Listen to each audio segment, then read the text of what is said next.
Hello family दर्शक नमस्ते तपाईहरुलाई स्वागत छ मेरो मिनी भ्लगमा। सो तपाईहरुले ललिता कहाँ जाँदैछ भन्ने कुराहरु चाहिँ सोच्नु भएको होला। म चाहिँ गाउँदेखि वीरनगर जाँदै छु। तपाईहरुले देखिराख्नु भएको यो चाहिँ मदन भण्डारी राजमार्गको बडीचौरदेखि खम्बगाडे सडक खण्ड हो। तपाईहरु जहिले पनि पश्चिमको जनताहरुले शास्ति भोग्नु परेको भनेको यो सडकको हो के। एकदमै बर्खा टाइम भयो कि जनताहरुले एकदमै गाह्रो हुने है।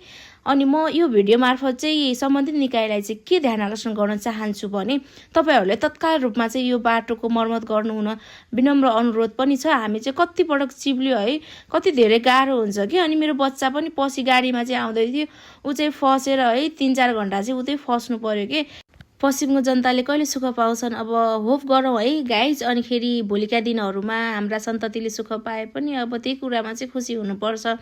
यो सडक खण्ड देखिराख्नु भएको छ नि, यो वीरनगरदेखि बाबियाचौर जम्मा 8.2 किलोमिटर मात्र छ के। सो के गर्नु गाइज, अब यतातिर सरर छ, उतातिर त्यस्तो अवस्था छ। सो फाइनली म चाहिँ अफिस पुगिसकेँ। अफिसमा चाहिँ भोलि हाम्रो हेल्प डेस्कको मिटिङ भएको भएर चाहिँ मैले कोअर्डिनेसनको लागि चाहिँ अब फोन गर्नु पर्ने त पार्टिसिपेन्टहरुलाई। अनि खेरि मैले फोन गर्दै गरिरहेको थिएँ। मलाई एकदमै अल्छी पनि लागिरहेको थियो गाइस। तर हिजो रातिको चाहिँ एकदमै थकान थियो, त्यसैमा बाइकको यात्रा, अझै त्यसैमा चिप्लो बाटो, कति गाह्रो भइरहेको थियो। तर पनि अब काम चाहिँ गर्नु नै पर्यो, काम नगरी चाहिँ हुँदैन हैन। अनि त्यसपछि मलाई गाह्रो भइरहेको थियो। मैले त म्युजिक लगाएर एकदम पुरानो गीतहरु नेपालीहरु म्युजिक लगाएर चाहिँ मलाई चाहिँ काम गर्दाखेरि म्युजिक बजाएर काम गर्नु चाहिँ एकदमै मन पर्छ। सो त्यो भएर चाहिँ मैले म्युजिक लगाएँ। त्यसै बीचमा चाहिँ हाम्रो कल्पना दिदीले चाहिँ कल गर्नुभयो। अनि त्यसपछि मैले उहाँसँग चाहिँ कुरा गरेँ, सन्चो बिसन्चो के छ भनेर सोध्ने काम चाहिँ भयो हाम्रो है। भनिन्छ नि असार 15 मा चाहिँ दही चिउरा खानुपर्छ भनेर, तर हामीले चाहिँ असार 16 मा खाइदियौँ। केही छैन गाइज, अब असार 15 लागिसकेपछि जहिले खाए पनि त हुन्छ हैन। तर हाम्रो टाइमिङहरु मिलिरहेको थिएन नि त। अनि त्यो भएर चाहिँ अनि हाकिम सरसँग सल्लाह गरेर हामीले दही चिउरा खायौँ। सो अफिस टाइम चाहिँ सकियो, म चाहिँ निस्किँदै थिएँ। अनि खेरि त्यहाँ डगी ट्याक्क भेटिहाल्यो कि।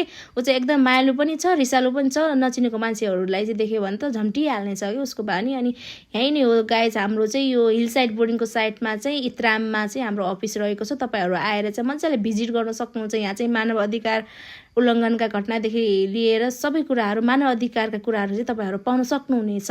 सो त्यसैमा जग्गा सरले चाहिँ तपाईले छोडिदिन्छु भनेर छोडिदिनु भयो। म रुममा आउँदा मेरो रुम यति धेरै लथालिङ्ग थियो, 3-4 दिन भयो नि त अनि गाउँ गएको। अनि खेरि रुमहरु यस्तै लथालिङ्ग थियो के। अनि गाइज मैले चाहिँ रुम मिलाइसकेँ, यतिको भयो मेरो रुम। अनि त्यसपछि चाहिँ आजलाई यति नै, बाइ बाइ, भेटौँला नेक्स्ट भिडियोमा।